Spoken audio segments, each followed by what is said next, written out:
Hello ಸ್ನೇಹಿತರೆ, ಹೇಗಿದ್ದೀರಾ? Welcome to rich rich ಚಾನಲ್ಗೆ ಸ್ವಾಗತ ಸುಸ್ವಾಗತ. ಸ್ನೇಹಿತರೆ, ಇವತ್ತಿನ ಈ ವಿಡಿಯೋದಲ್ಲಿ ಗೃಹಲಕ್ಷ್ಮಿ ಹಣಕ್ಕೆ ಸಂಬಂಧಪಟ್ಟಿರೋ ಹಾಗೆ ಕೆಲವೊಂದು ಮಾಹಿತಿಗಳನ್ನು ನಾನು ನಿಮಗೆ ಕೊಡೋದಕ್ಕೆ ಇಚ್ಛಿಸ್ತೀನಿ. ದಯವಿಟ್ಟು ನಮ್ಮ ಚಾನಲ್ಗೆ ಯಾರಾದರೂ ಫಸ್ಟ್ ಟೈಮ್ ವಿಸಿಟ್ ಮಾಡಿದರೆ ಕೂಡಲೇ ಸಬ್ಸ್ಕ್ರೈಬ್ ಮಾಡ್ಕೊಳ್ಳಿ, ಹಾಗೆ ಬೆಲ್ ಐಕಾನ್ ಬಟನ್ ಮೇಲೆ ಕ್ಲಿಕ್ ಮಾಡಿ. ಅದೇ ರೀತಿ ನಮ್ಮ ವಿಡಿಯೋ ನಿಮಗೆ ಇಷ್ಟ ಆಗಿದ್ರೆ ಕೂಡಲೇ ಲೈಕ್ ಮಾಡಿ ಸ್ನೇಹಿತರೆ. ಅದೇ ರೀತಿ ನಮಗೂ ಸ್ವಲ್ಪ ಮೋಟಿವೇಟ್ ಬೂಸ್ಟ್ ಆಗುತ್ತೆ ನೀವು ಒಂದು ಲೈಕ್ ಮಾಡೋದ್ರಿಂದ. ಅದೇ ರೀತಿ ನಿಮ್ಗೆ ಏನಾದರೂ ಈ ವಿಡಿಯೋ ಮೂಲಕ ನಿಮಗೆ ಡೌಟ್ಸ್ ಏನಾದರೂ ಬಂದರೆ ಕೂಡಲೇ ಕಮೆಂಟ್ ಮಾಡಿದ್ರೆ ಅದ್ರ ಬಗ್ಗೆ ನಾನು ನಿಮಗೆ ರಿಪ್ಲೈ ಕೊಡುವಂಥ ಒಂದು ಪ್ರಯತ್ನ ಮಾಡ್ತೀನಿ. ಇಲ್ಲ ಅಂದರೆ ನಾನು ವಿಡಿಯೋ ಮೂಲಕನಾದರೂ ರಿಪ್ಲೈನ ಕೊಡೋದಕ್ಕೆ ಪ್ರಯತ್ನ ಪಡ್ತೀನಿ. ಓಕೆನಾ, ಬನ್ನಿ ಗೈಸ್, ಈ ವಿಡಿಯೋ ಸ್ಟಾರ್ಟ್ ಮಾಡೋಣ. ಸ್ನೇಹಿತರೆ, ಮೊದಲನೇ ಪಾಯಿಂಟ್ ಯಾವುದು ಅಂದರೆ ಗೃಹಲಕ್ಷ್ಮಿ ಹಣ ಎಲೆಕ್ಷನ್ ಮುಗಿದ ಮೇಲೆ ಬರುತ್ತಾ?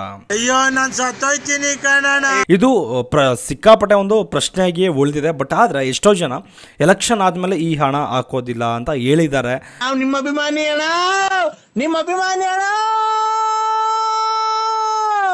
ಒಂದು ಕೆಲವೊಂದು ಶಾಸಕರು ಇದೇ ಒಂದು ಸ್ಟೇಜ್ ಮೇಲೆ ಮಾತಾಡಿರುವಂಥದ್ದು. ಬಟ್ ಆದರೆ ಇದನ್ನು ನಾನು ಹೇಳ್ತಿಲ್ಲ, ಅರ್ಥ ಆಯ್ತಾ? ಜನಗಳೇ ಖುದ್ದಾಗಿ ಹೇಳ್ತಿರುವಂಥದ್ದು. ಬರೀ ಅವ್ರಿಗೊಬ್ಬರಿಗೆ ಅಲ್ಲ ಈ ಡೌಟ್ಸ್ ಇರೋದು, ಪ್ರತಿಯೊಬ್ಬರಿಗೂ ಸಹ ಇದೇ ಡೌಟ್ಸ್ ಇರುವಂಥದ್ದು. ಬಟ್ ಆದರೆ ಎಲೆಕ್ಷನ್ ಎಲ್ಲ ಮುಗಿದ ಮೇಲೆ ಗೃಹಲಕ್ಷ್ಮಿ ಆಗಿರ್ಬೋದು, ಗೃಹ ಜ್ಯೋತಿ ಆಗಿರ್ಬೋದು, ಆದರೆ ಕೆಲವೊಂದು ಮಹಿಳೆಯರಿಗೆ ಫ್ರೀ ಬಸ್ ಆಗಿರ್ಬೋದು, ಅದೇ ರೀತಿ ಅನ್ನಭಾಗ್ಯ ಯೋಜನೆ ಆಗಿರ್ಬೋದು, ಇದನ್ನೆಲ್ಲ ಅವರು ಕೊಡ್ತಾರಾ? 5 ಗ್ಯಾರಂಟಿಗಳು, 5 ಒಂದು ಯೋಜನೆಗಳನ್ನು ಅವರು ಕ್ಯಾನ್ಸಲ್ ಮಾಡುವಂಥ ಒಂದು ಸಾಧ್ಯತೆಗಳು ಇದೆಯಾ? ಬನ್ನಿ ಸ್ನೇಹಿತರೆ, ಈ ವಿಡಿಯೋದಲ್ಲಿ ಫುಲ್ ಡೀಟೇಲ್ ಆಗಿ ತಿಳಿಸ್ಕೊಡ್ತಾ ಹೋಗ್ತೇನೆ. ದಯವಿಟ್ಟು ಯಾರೂ ಸಹ ನಮ್ಮ ವಿಡಿಯೋವನ್ನು ಸ್ಕಿಪ್ ಮಾಡ್ದಂಗೆ ಪೂರ್ತಿಯಾಗಿ ಕೊನೆ ತನಕ ನೋಡಿ, ಅರ್ಥ ಆಯ್ತಾ? ಸ್ನೇಹಿತರೆ, ಎಷ್ಟೋ ಜನ ಶಾಸಕರು ಕೆಲವೊಂದು ಸ್ಟೇಜ್ಗಳಲ್ಲಿ ಕೆಲವೊಂದು ಹೇಳಿಕೆಗಳನ್ನು ಕೊಟ್ಟಿದ್ದಾರೆ. ಬಟ್ ಆದರೆ ಆ ಹೇಳಿಕೆಗಳೆಲ್ಲ ಯಾವ ರೀತಿ ಅನ್ನಿಸ್ತಿದೆ ಅಂದರೆ, ಈ ಗೃಹಲಕ್ಷ್ಮಿ ಹಣ ನಿಜವಾಗ್ಲೂ ಕ್ಯಾನ್ಸಲ್ ಮಾಡ್ತಾರಾ? ಈ ಕೆಲವೊಂದು ಟೀಕೆ ಮಾಡುವಂಥ ಒಂದು ನಿಟ್ಟಿನಲ್ಲಿ ಏನು ಮಾಡ್ತಾರೆ, ಜನಗಳಿಗೆ ಆತಂಕ ಮೂಡಿಸುವಂಥ ಒಂದು ಪ್ರಯತ್ನ ಮಾಡ್ತಾ ಇದ್ದಾರೆ. ಆತಂಕ ಅನ್ನೋದಕ್ಕಿಂತ ಕೆಲವೊಂದು ಸರಿ ಹೇಳೋದಾದರೆ ಇದನ್ನು ಕೆಲವೊಂದು ಸರಿ ಬ್ಲಾಕ್ ಮೇಲ್ ಅಂತಲೇ ಹೇಳ್ಬೋದು, ಅರ್ಥ ಆಯ್ತಾ? ಈಗ ವೋಟ್ ನಮ್ಗೆ ಹಾಕಿದ್ರೆ 5 ಗ್ಯಾರಂಟಿಗಳನ್ನು ನಾವು ಕೊಡ್ತೀವಿ, ಇಲ್ಲಾಂದರೆ ಕ್ಯಾನ್ಸಲ್ ಮಾಡ್ತೀವಿ ಅಂತ ಕೆಲವೊಂದು ಇದೇ ರೀತಿ ಹೇಳಿಕೆಗಳನ್ನು ಕೊಟ್ಟಿದ್ದಾರೆ, ಅರ್ಥ ಆಯ್ತಾ? ಬಟ್ ಆದರೆ ಎಷ್ಟೋ ಜನಕ್ಕೆ ಈ ಹೇಳಿಕೆಗಳನ್ನ ಕೇಳಿ ಆದಮೇಲೆ ಎಷ್ಟೋ ಜನಕ್ಕೆ ಗೊತ್ತಾಗಿರ್ತದೆ, ಅರ್ಥ ಆಯ್ತಾ? ಈಗ ಒಂದು ಎಲೆಕ್ಷನ್ ಟೈಮ್ ಏನಾದರೂ ಇವರು ಸೋತ್ರೆ ಅದು 100% ಇವನ್ನೆಲ್ಲ ಕ್ಯಾನ್ಸಲ್ ಮಾಡ್ತಾರೆ. ಅದೇ ರೀತಿ ಏನಾದರೂ ಇವ್ರಿಗೆ ಗೆದ್ದರೆ ಅದೇ ರೀತಿ ಮುಂದುವರಿಸ್ತೀವಿ ಅಂತ ತಿಳಿಸ್ಕೊಟ್ಟಿದ್ರು, ಅರ್ಥ ಆಯ್ತಾ? ಬಟ್ ಆದರೆ ನಿಜವಾಗ್ಲೂ ಯಾವ ರೀತಿ ಇರ್ತದೆ ನಮ್ಮ ಸಮಾಜ ಅಂದರೆ, ಸುಮಾರು ಅವರೇ ಗೆದ್ದೇ ಗೆಲ್ತಾರ ಅನ್ನೋ ಕಾನ್ಫಿಡೆನ್ಸ್ ಮೇಲೆ ಹೆಂಗೂರು ಹೇಳೋದಕ್ಕಾಗುತ್ತೆ, ಅರ್ಥ ಆಯ್ತಾ? ಅದನ್ನು ಜನಗಳು ನಿರ್ಧಾರ ಮಾಡಬೇಕು, ಅರ್ಥ ಆಯ್ತಾ? ಈಗ 5 ಗ್ಯಾರಂಟಿಗಳನ್ನ ನಾವು ಜನಗಳು ಬೇಕು 5 ಗ್ಯಾರಂಟಿಗಳು ಕೊಡಿ ಅಂತ ಯಾರೂ ಸಹ ಕೇಳಿಲ್ಲ, ಅರ್ಥ ಆಯ್ತಾ? ಅದು ತೆಗೆದ್ರೂ ಸಹ ಯಾರೂ ಸಹ ಕೇಳೋದಕ್ಕೂ ಬರೋದಿಲ್ಲ, ಅರ್ಥ ಆಯ್ತಾ? ಬಟ್ ಕೊಡ್ತಾ ಇರೋದೇ ಹೆಚ್ಚು, ಅಂದರೆ ನಮ್ಮ ಟ್ಯಾಕ್ಸಿಂದ ನಮಗೆ ಹಣ ಕೊಡ್ತಿದ್ದಾರೆ, ಅರ್ಥ ಆಯ್ತಾ? ಇದರಿಂದ ನಮ್ಮ ಜನಗಳು ಮೂರ್ಖರಾಗಿದ್ದಾರೆ ಹೊರತು ಬುದ್ಧಿವಂತರಾಗಿಲ್ಲ. ಈಗ ಪ್ರತಿಯೊಬ್ಬರಿಗೂ ಸಹ ಗೊತ್ತಾಗ್ತಿದೆ ಏನು ಕಷ್ಟ ಸುಖಗಳು, ಏನೆಲ್ಲ ಬೆಲೆ ಜಾಸ್ತಿ ಆಗಿದೆ, ಅರ್ಥ ಆಯ್ತಾ? ಏನೆಲ್ಲ ಮಾಡ್ತಾ ಇದ್ದಾರೆ, ಅರ್ಥ ಆಯ್ತಾ? ಬಸ್ಗಳು ನನಗನ್ಸಿರೋ ಮಟ್ಟಿಗೆ, ನಾನು ನೋಡಿರೋ ಮಟ್ಟಿಗೆ ಹೇಳ್ತಾ ಇದ್ದೀನಿ, ಎಲ್ಲೆಂದರಲ್ಲಿ ಕೆಟ್ಟೋಗಿ ಸೈಡ್ಗೆ ಹಾಕ್ಕೊಂಡಿರ್ತಾರೆ. ಅದರಲ್ಲೂ ಗೌರ್ಮೆಂಟ್ ಬಸ್ಗಳು ಗುರು, ಬೇರೆ ಪ್ರೈವೇಟ್ ಬಸ್ಗಳಲ್ಲ, ಗೌರ್ಮೆಂಟ್ ಬಸ್ಗಳು. ಸುಮಾರು 8 ತಿಂಗಳಲ್ಲಿ ನಾನೇ 8ರಿಂದ 10 ಬಸ್ಗಳನ್ನ ಕೆಟ್ಟಿ ಸೈಡಲ್ಲಿ ನಿಂತಿರೋದು ನಾನು ಡೈಲಿ ಓಡಾಡುವಂಥ ಜಾಗದಲ್ಲಿ ನಾನು ನೋಡಿದ್ದೀನಿ, ಅರ್ಥ ಆಯ್ತಾ? ಬಟ್ ಆದರೆ ಈ ಗ್ಯಾರಂಟಿ ಯೋಜನೆಗಳನ್ನ ಕೇಳಿದಾದರೂ ಯಾರು ಗುರು ಇವ್ರನ್ನ? ಈಗ ಆಯಿತು ಕೊಟ್ಟರು, ಈಸ್ಕೊಳ್ಳೋಣ, ಏನು ಸಮಸ್ಯೆ ಆಗೋದಿಲ್ಲ, ಆಯಿತು ಈಸ್ಕೊಳ್ಳೋಣ. ರೇಟೆಲ್ಲ ಜಾಸ್ತಿ ಮಾಡಿದ್ರು, ಎಣ್ಣೆ ಬೆಲೆನೂ ಜಾಸ್ತಿ ಮಾಡಿದ್ರು, ದಿನಸಿ ಐಟಮ್ ಬೆಲೆನೂ ಜಾಸ್ತಿ ಮಾಡಿದ್ರು, ಹಾಲಿನ ಬೆಲೆನೂ ಜಾಸ್ತಿ ಮಾಡಿದ್ರು, ಮೊಸರು ಜಾಸ್ತಿ ಆಯಿತು, ಪ್ರತಿಯೊಂದು ಬೆಲೆನೂ ಜಾಸ್ತಿ ಆಯಿತು, ಟ್ಯಾಬ್ಲೆಟ್ಸ್ ಬೆಲೆನೂ ಜಾಸ್ತಿ ಆಗಿದೆ, ಅರ್ಥ ಆಯ್ತಾ? ಫಸ್ಟೆಲ್ಲ 200 ರೂಪಾಯಿಗೆ ಸಿಗುವಂಥ ಟ್ಯಾಬ್ಲೆಟ್ಸು 50ರಿಂದ 60 ರೂಪಾಯಿಗೆ ಏರಿಕೆನ ಮಾಡಿದ್ದಾರೆ. ಇರಲಿ, ಪರವಾಗಿಲ್ಲ, ಒಪ್ಕೊಳ್ಳೋಣ. ಬಟ್ ಆದರೆ ಕೊಡುವಂಥ ಯಾರು ಬೇಡಿದ್ರ ಇವ್ರ ಜನಗಳು? ಕೊಡುವಂಥ ಏನಾದರೂ ಕೇಳಿದ್ರಾ? ಈಗ ಪ್ರತಿಯೊಬ್ಬರಿಗೂ ಗೃಹಲಕ್ಷ್ಮಿ ಹಣ ಕೊಡ್ತಾ ಇದ್ದೀವಿ ಅಂತ ಹೇಳ್ಬಿಟ್ಟು ಸಿಕ್ಕಾಪಟ್ಟೆ ಜನ ಶಾಸಕರೇ ಹೇಳಿರುವಂಥ ಮಾತುಗಳಿವೆ, ಅರ್ಥ ಆಯ್ತಾ?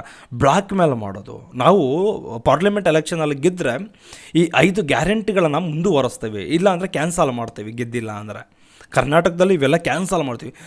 ಗುರು, ಎಲ್ಲನೂ ಕರೆಕ್ಟಾಗಿ ಆಯಿತು, ಹೋಗಲಿ, ಪರವಾಗಿಲ್ಲ. ಆದರೆ ಎಲೆಕ್ಷನ್ ಟೈಮ್ನಲ್ಲಿ ಪಾರ್ಲಿಮೆಂಟ್ ಏನಾದರೂ ಹೇಳ್ಬಿಟ್ಟು ಪಾರ್ಲಿಮೆಂಟಲ್ಲಿ ಗೆದ್ದರೆ ಮಾತ್ರ ಈ ಯೋಜನೆಗಳನ್ನ ಕೊಡ್ತೀವಿ ಅಂತ ಫಸ್ಟು MLA ಎಲೆಕ್ಷನ್ಗಳಲ್ಲಿ ಏನಾದರೂ ಪ್ರಚಾರ ಮಾಡಿದ್ರು ಇವರು. ಆಗ ಇವ್ರಿಗೆ MLA ಎಲೆಕ್ಷನ್ಗಳಲ್ಲಿ ಈ 5 ಗ್ಯಾರಂಟಿಗಳ ಯೋಜನೆ ಇವ್ರಿಗೆ ಬೇಕಿತ್ತು, ಕೊಟ್ಟರು, ಅರ್ಥ ಆಯ್ತಾ? ನುಡಿದಂತೆ ನಡೆದಿದ್ದೇವೆ ಅಂತ ಹೇಳ್ಕೊಂಡು ಏನು ತಿರುಗಿದು ಇರಲಿ, ಹೇಳಿದ್ದು 5 ಕೆಲಸನೂ ಸಹ ಮಾಡಿದ್ದಾರೆ. ಬಟ್ ಎಷ್ಟು ಜನಕ್ಕೆ ಹಣ ಬಂದಿದೆಯೋ ಇಲ್ವೋ ಅದು ನನಗೆ ಗೊತ್ತಿಲ್ಲ. ಬಟ್ ಬರ್ತಿದೆ ಅಂತ ಸುಮಾರು ಜನಕ್ಕೆ ಬರ್ತಿದೆ, ಅರ್ಥ ಆಯ್ತಾ. ಒಂದು 50 to 60%, ಒಂದು 70% ಜನಕ್ಕೆ ಇದರಿಂದ ಉಪಯೋಗ ಆಗ್ತದೆ, ಅರ್ಥ ಆಯ್ತಾ. ಇಲ್ಲ ಅಂತ ನಾನು ಹೇಳ್ತಿಲ್ಲ, ಬಟ್ ಆದರೆ ಬ್ಲಾಕ್ ಮೇಲೆ ಮಾಡೋದು ಸಿಕ್ಕಾಪಟ್ಟೆ ತಪ್ಪು, ಅದು ಅರ್ಥ ಆಯ್ತಾ. ಅದೇ ರೀತಿ ನೆಕ್ಸ್ಟು ಇನ್ನೊಂದ್ರ ಬಗ್ಗೆ ಮಾತಾಡಿದ್ರೆ ಕೇಂದ್ರ ಸರ್ಕಾರದಿಂದ ಬಂದಿರುವಂಥ ಒಂದು ಗ್ಯಾರಂಟಿ, ಅರ್ಥ ಆಯ್ತಾ. ಮಹಿಳಾ ಮತದಾರರನ್ನು ಸೆಳೆಯೋದಕ್ಕೋಸ್ಕರ ಕೆಲವೊಂದು ಗ್ಯಾರಂಟಿಗಳನ್ನು ಘೋಷಣೆಯನ್ನು ಮಾಡಿದ್ದಾರೆ. ಬಟ್ ಇದ್ರ ಬಗ್ಗೆ ಎಷ್ಟೋ ಜನಕ್ಕೆ ಕ್ಲಿಯರ್ ಆಗಿ ಗೊತ್ತಿಲ್ಲ, ಅರ್ಥ ಆಯ್ತಾ.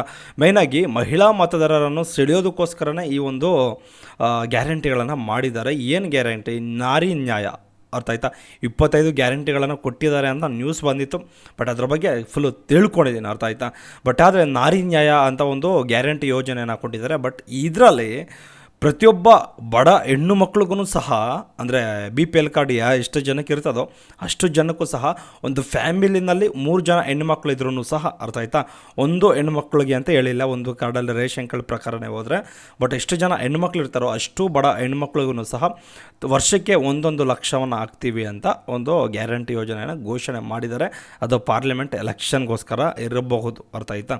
ಬಟ್ ಆದರೆ ಇದನ್ನೆಲ್ಲ ಈ ಗ್ಯಾರಂಟಿ ಕೊಡೋ ಬದಲು ನಮ್ಮ ಕರ್ನಾಟಕವನ್ನು ಡೆವಲಪ್ ಮಾಡಿದಿದ್ರೆ ಆಟೋಮೆಟಿಕ್ಕಾಗಿ ವೋಟ್ಗಳು ಬೀಳ್ತಿರ್ಲಿಲ್ವಾ? ನೀವೇ ಸ್ವಲ್ಪ ಯೋಚನೆ ಮಾಡಿ. ಸರ್, ಈಗ ಪ್ರೆಸೆಂಟು ಏನು ಮಾಡ್ತಾರೆ ಅಂದರೆ, ಒಂದು ಗ್ಯಾರಂಟಿ ಯೋಜನೆಗಳನ್ನು ಕ್ಯಾನ್ಸಲ್ ಮಾಡೋದಿಲ್ವ? ಫೈನಲ್ಲಾಗಿ ನನಗನ್ಸಿರೋ ಮಟ್ಟಿಗೆ ನಾನು ಹೇಳ್ತಾ ಇದ್ದೀನಿ. ಮೈನಾಗಿ ಒಂದು ಪಾರ್ಲಿಮೆಂಟ್ ಎಲೆಕ್ಷನ್ನಲ್ಲಿ ಏನಾದರೂ ಒಂದು ಕಾಂಗ್ರೆಸ್ ಸರ್ಕಾರ ಬರದೇ ಇದ್ದರೆ ಕ್ಯಾನ್ಸಲ್ ಮಾಡ್ತೀವಿ ಅಂತ ಅವರೇ ಅನೌನ್ಸನ್ನು ಮಾಡಿದ್ದಾರೆ.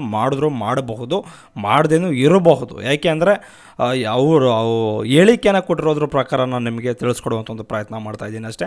ಗೃಹಲಕ್ಷ್ಮಿ ಯೋಜನೆ ಆಗಿರ್ಬೋದು, ಅಥವಾ ಗೃಹ ಜ್ಯೋತಿ ಆಗಿರ್ಬೋದು, ಇನ್ನು ಕೆಲವೊಂದು ಯೋಜನೆಗಳನ್ನು ಕೊಟ್ಟಿದ್ದಾರೆ, 5 ಗ್ಯಾರಂಟಿಗಳನ್ನು. ಅವನ್ನೆಲ್ಲ ರದ್ದಾದರೂ ಆಗಬಹುದು. ರದ್ದಾದರೆ ನಮ್ಮ ಮೇಲೆ ಹೆವಿ ಒತ್ತಡ, ಹೆವಿ ಹೊರೆ ಬೀಳೋದಂತೂ ಗ್ಯಾರಂಟಿ. ಯಾಕೆ ಅಂದರೆ ಕರೆಂಟ್ ಬಿಲ್ಲು ಸುಮಾರು, ಅರ್ಥ ಆಯ್ತಾ, ಒಂದು ಗೃಹ ಜ್ಯೋತಿ ಅಪ್ಲೈ ಆಗಿಲ್ಲ ಅಂದರೆ ಸುಮಾರು ಒಂದು 300 ರೂಪಾಯಿ 400 ರೂಪಾಯಿ ಒಂದು ಮನೆ ಕರೆಂಟ್ ಬಿಲ್ ಬರ್ತಿದೆ ಅಂದರೆ ಸುಮಾರು ಎಷ್ಟು ಪಟ್ಟು ಬರುತ್ತೆ ಗೊತ್ತಾ? ಅದಕ್ಕಿಂತ 2 ಪಟ್ಟು ಎಕ್ಸ್ಟ್ರಾ ಬರುತ್ತೆ ಅಮೌಂಟು, ಅರ್ಥ ಆಯ್ತಾ, ಕರೆಂಟ್ ಬಿಲ್ಲು.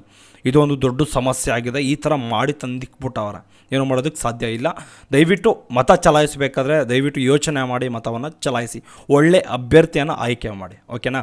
Okay bye. ಇದೇ ರೀತಿ ಯಾವುದಾದ್ರೂ ಅಪ್ಡೇಟಿಂಗ್ ಆದಂಥ ವಿಚಾರಗಳಿದ್ರೆ ಖಂಡಿತ ತಿಳಿಸ್ಕೊಡುವಂಥ ಒಂದು ಪ್ರಯತ್ನ ಮಾಡ್ತೀನಿ. ನಮ್ಮ ಚಾನಲ್ ಯಾರಾದರೂ ಫಸ್ಟ್ ಟೈಮ್ ವಿಸಿಟ್ ಮಾಡಿದರೆ ಕೂಡಲೇ ಸಬ್ಸ್ಕ್ರೈಬ್ ಮಾಡ್ಕೊಳ್ಳಿ, ಹಾಗೆ ಬೆಲ್ ಐಕಾನ್ ಬಟನ್ ಮೇಲೆ ಕ್ಲಿಕ್ ಮಾಡಿ. ಅದೇ ರೀತಿ ನಮ್ಮ ವಿಡಿಯೋ ನಿಮ್ಗೆ ಇಷ್ಟ ಆಗಿದ್ರೆ ಕೂಡಲೇ ಲೈಕ್ ಮಾಡಿ, ಏನಾದರೂ ಡೌಟ್ಸ್ ಇದ್ದರೆ ಕೂಡಲೇ ಕಮೆಂಟನ್ನು ಮಾಡಿದ್ರೆ ರಿಪ್ಲೈ ಕೊಡುವಂಥ ಒಂದು ಪ್ರಯತ್ನ ಮಾಡ್ತೀನಿ. ಓಕೆ ಬಾಯ್, ನೆಕ್ಸ್ಟ್ ವಿಡಿಯೋದಲ್ಲಿ ಸಿಗೋಣ.